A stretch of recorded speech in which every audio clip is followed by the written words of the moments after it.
आज हम सुनेंगे हलछठी मैया की यानी कि हलछठ की लोक कथा और कहानी। तो चलते हैं हम लोक कथा और कहानी की तरफ। तो एक प्राचीन समय की बात है। एक नगर में दो स्त्रियां रहती थीं। दोनों एक ही परिवार की थीं और रिश्ते में देवरानी जेठानी लगती थी। देवरानी का नाम सलोनी था, जो बड़ी ही नेक, सदाचारिणी तथा दयालु थी। जेठानी का नाम तारा था, वह स्वभाव से बड़ी ही दुष्ट थी। एक बार दोनों ने हलछठ का व्रत किया। विधिवत पूजन इत्यादि के बाद शाम को दोनों भोजन के लिए थालियां परोसकर ठंडी होने के लिए रखकर बाहर जा बैठी। तभी उस दिन सलोनी ने खीर तथा तारा ने महेरी बनाई थी। अचानक दो कुत्ते उनके घर में घुसे और भोजन खाने लगे।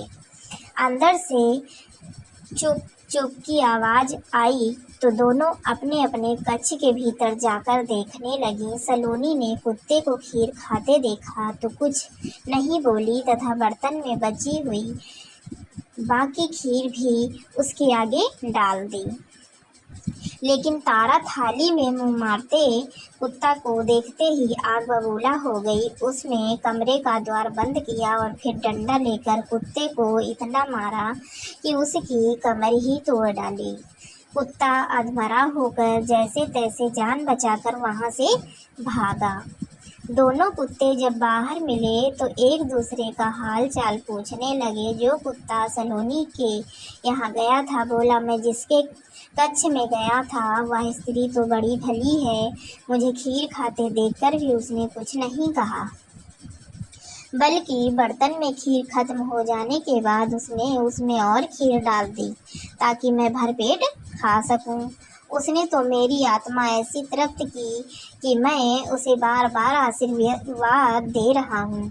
मेरी तो ईश्वर से यही कामना है कि मरने के बाद मैं उसी का पुत्र बनूं और जीवन भर उसकी सेवा करके इस ऋण को चुकाता रहूं।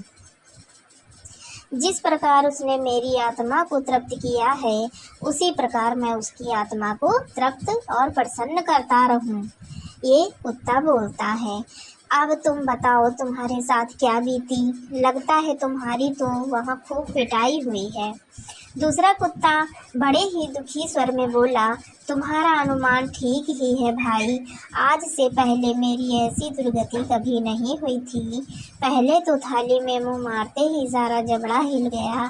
फिर भी भूख से परेशान होकर मैंने 2-4 कौर सटके ही थे कि वह दुष्ट आ गई और कमरा बंद करके डंडे से उसने मुझे इतना मारा कि मेरी कमर ही तोड़ डाली। मैं तो ईश्वर से यही निवेदन करता हूँ कि अगले जन्म में मैं उसका पुत्र बनकर उससे बदला चुकाऊं। जैसे उसने मार मार कर मेरी कमर तोड़ी है, वैसे ही भीतरी मार से मैं उसका हृदय और कमर तोड़ डालूं। कहते हैं कि बेजुबान की बद्दुआ बहुत बुरी होती है। इसे दैवयोग की ही कहा जाएगा कि दूसरा कुत्ता शीघ्र ही मर गया और मरकर उसने तारा के घर में ही पुत्र रूप में जन्म लिया। फिर पुत्र रत्न पाकर तारा बहुत खुश हुई। पुत्र को लेकर उसने अपने मन में बड़े बड़े मंसूबे बांध लिए। फिर क्या हुआ? लेकिन मगर दूसरे दिन ही जब घर घर में हलछठी का पूजन हो रहा था, तब वह लड़का मर गया। तारा की तो जैसे दुनिया ही उजड़ गई। वह दहाड़े मार मार कर रोने लगी, मगर किया क्या जा सकता था। जैसे तैसे उसने अपने सीने पर सब्र का पत्थर रख लिया। फिर तो हर वर्ष उसने यानी कि उसके लड़का होता और हलछठी के दिन मर जाता। जब 3-4 बार ऐसा हुआ तो तारा को इस बार क्या हुआ कि कुछ संदेह हुआ कि आखिर मेरा लड़का हलछठी को ही क्यों मरता है। फिर एक रात सपने में उसे वही कुत्ता दिखाई दिया। उसने कहा, मैं ही बार बार तेरा पुत्र होकर मृत्यु को प्राप्त हो रहा हूँ। तूने मेरे साथ जो व्यवहार किया था, मैं उसी का बदला चुका रहा हूँ।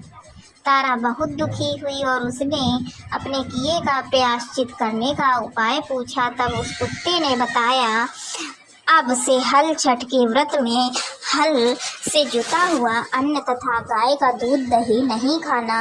होली की भुनी हुई बाल तथा होली की धूल आदि हल छठ पूजा में चढ़ाना, तब कहीं मैं तेरे घर में आकर जीवित रहूँगा।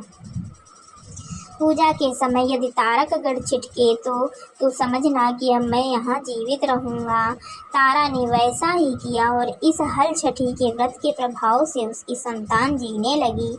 तभी से संतान कामना और सुख सौभाग्य के लिए यह व्रत किया जाता है। तो कैसी रही ये हल छठी मैया की जो कहानी यानी कि कथा है, लोक कथा, वो आप कमेंट करके ज़रूर बताएं। जय हो हल छठी मैया की।